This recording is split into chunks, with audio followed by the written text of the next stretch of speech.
పాలిటిక్స్లో ఎప్పుడు గతం ఉండదు. పాలిటిక్స్ గతంతో పోవు. నరేంద్ర మోడీ అనవసరంగా గతంలోకి పోయి పాలిటిక్స్ చేస్తున్నాడు, అది నష్టం. పాలిటిక్స్లో ఎప్పుడైనా సరే ప్రజెంటే ఉంటుంది, ఫ్యూచర్లో రిఫ్లెక్ట్ అవుతుంది. ఇవాళ ఏం చేస్తున్నాను దాన్ని బట్టి. ఇవాళ రేవంత్ రెడ్డి నిజంగానే తెలంగాణ అస్తిత్వాన్ని నిలబెట్టాలనుకుంటేనే ఆయన నిలబెడతాడు. తెలంగాణ అస్తిత్వానికి అతీతంగా రేపు రేవంత్ రెడ్డి కంటిన్యూ అవ్వలేడు. అదే ఒక్క బలం తెలంగాణకి. మిగతా రాష్ట్రాల్లాగా ఈవెన్ అధిష్టానాన్ని ధిక్కరించే శక్తి కూడా వస్తుంది నీకు తెలంగాణ ప్రజల మద్దతు ఉంటే.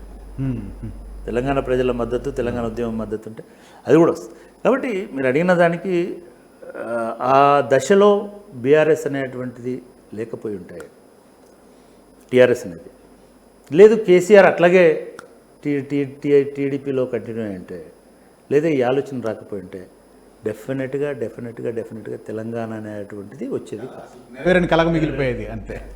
ఫైనల్లీ అంత స్ట్రగుల్ తర్వాత, దాదాపు 56 ఏళ్ల స్ట్రగుల్ తర్వాత తెలంగాణ వచ్చింది. ఈ 10 ఏళ్లలో ఆ కళలు ఏమన్నా నెరవేరాయా? మీ అబ్జర్వేషన్ ఏమిటి? అంటే నేనేమంటున్నానంటే, కళలు నెరవేరడం అనేటువంటిది ఒక మనిషికైనా, ఒక రాష్ట్రము, దేశము, జాతికైనా చాలా పెద్ద మాట. ఎవరినైనా ఒక విద్యార్థిని అడుగు, నీ కళ ఏమిటి అని. నా కళ రేపు ఇట్లా ఉండడం అని చెప్పాడు. ఒక జర్నలిస్ట్ని అడుగు, చెప్పాడు. కళలు అనేటువంటి మీ మనసులో కొన్ని లక్షల కళలు వస్తుంటాయి, ఆలోచనలు వస్తుంటాయి.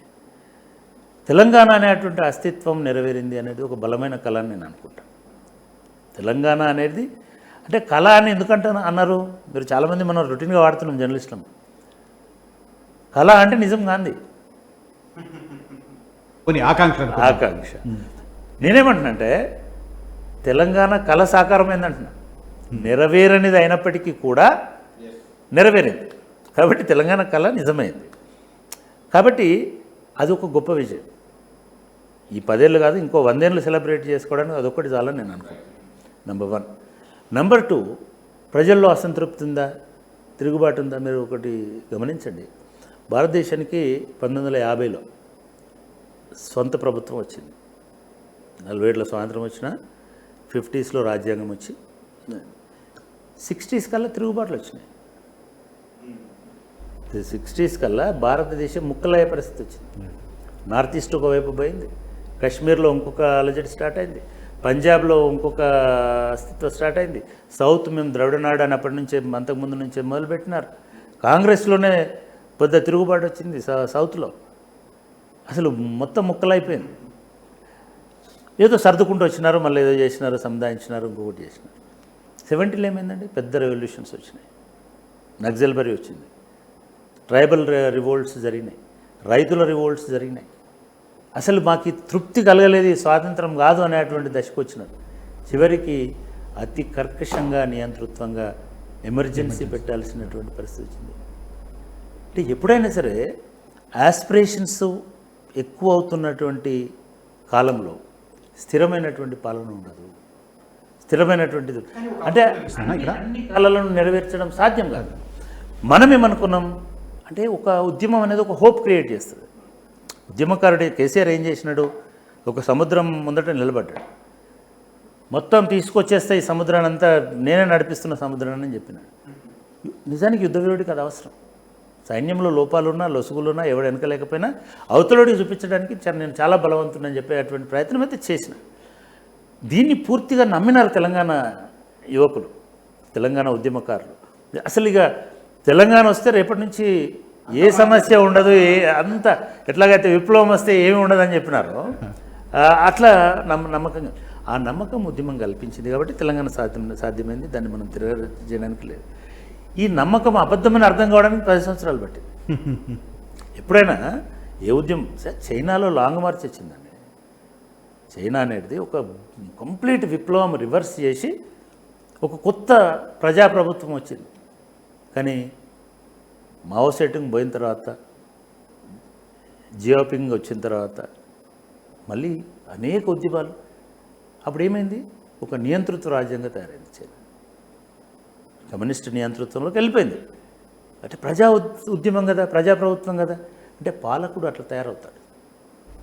పాలకుడు అట్లా రష్యా అండి, చాలామంది విప్లవకారులు గర్జించు రష్యా, గాండ్రించు రష్యా అన్నారు కదా.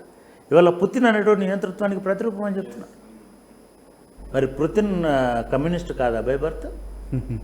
తెలంగాణ వాడైనా ఇంకోరైనా ఒక పవర్లోకి వచ్చిన తర్వాత ఈ అన్ని ఆకాంక్షలు నెరవేర్చినప్పుడు అసంతృప్తి అనేటువంటిది మొదలవుతుంది, ఉద్యమాలు అనేటివి మొదలవుతాయి.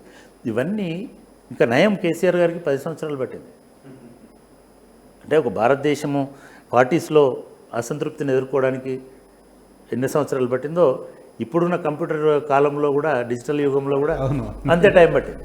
ఇప్పుడు వచ్చే గవర్నమెంట్స్కి ఇంకా తొందరగా, ఇప్పుడు చూసిండ్రు కదా 5 నెలల్లోనే. నిన్నటి వరకు మిమ్మల్ని ముందు నుంచి నడిపించి కేసీఆర్ని తుత్తున్యాలు చేసినటువంటి పాషం యాదగిరి గారు ఏం మాట్లాడుతున్నారు ఇప్పుడు?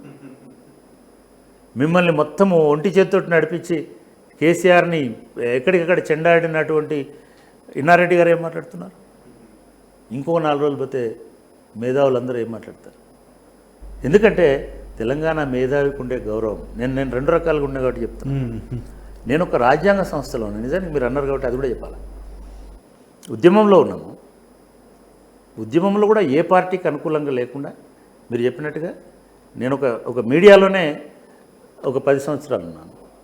ఉన్న తర్వాత నేనేమి ఆయన దగ్గరికి పోయి అడగలే, ఇంకోటి చేయాలి. ఆయన మా ఇంటికి వచ్చి 4-5 సార్లు ఇదంతా చేసిన తర్వాత ఒక 6 నెలలకి నువ్వు ఏది ఒప్పుకోలేదు కాబట్టి ఇది చేయు, ఇది కాన్స్టిట్యూషనల్ బాధ్యత. రెండోది నీళ్లు నిధులు నియామకాలలో ఒక బాధ్యత. మూడోది తెలంగాణ యూత్కి కొంత న్యాయం జరిగేటుండేటువంటి బాధ్యత అనేటువంటి నాకు కూడా ఒక ఆస్పిరేషన్ ఉండింది. చలో ఏదైనా మనం ఫస్ట్ కమిషన్ కాబట్టి ఇందులో బాగా చేయాలి. అసలైన తొలి వెలుగు. ఫాలో వాట్సాప్ @తొలి వెలుగు official.